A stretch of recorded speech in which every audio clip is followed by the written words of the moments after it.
reason why the echo thing comes in with the orchestration, that's always something that I view as something that comes from the church, always. You know, it's like that call and response thing. Is like somebody will say something and somebody else will be like, yeah, because they can totally relate to it because it hits them right where they've been struggling in their life as well, right? So that's where that comes from, because I grew up in the church, but I just do it in orchestral form.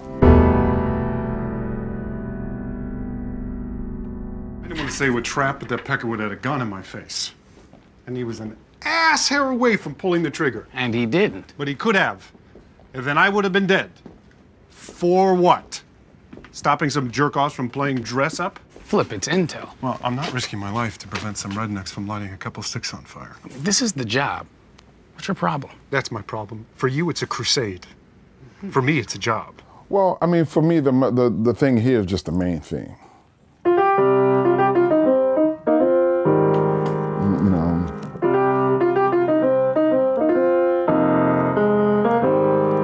that main theme. And we go through a lot of different variations of it.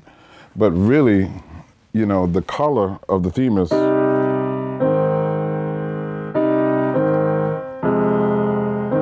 then even when you change these keys, that motion back and forth is kind of like the main character in the theme. In some other Spike films, I have so many different versions of main themes that are reharmonized, but this story was such an emotional roller coaster ride. I wanted the theme to be the constant in the film. And that's what it kept screaming to me. Because there were times when I tried to reharmonize it and I go, yeah, it's not working. Then all different types of registers and voicings come into play as well, because, you know, this is different from, it's a little different, even though it's the same chords.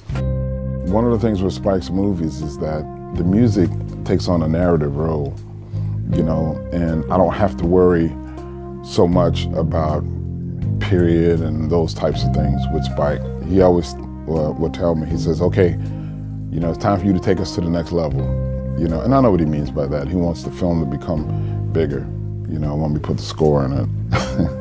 It's one of those things I've had to learn how to adjust over the years, because Spike is a dude, you know, we would have discussions. I'm like, he says, man, I want to use this theme here. And I'm like, okay, but there's like a lot of important dialogue in that scene. You know, you sure? He goes, yeah, man, yeah.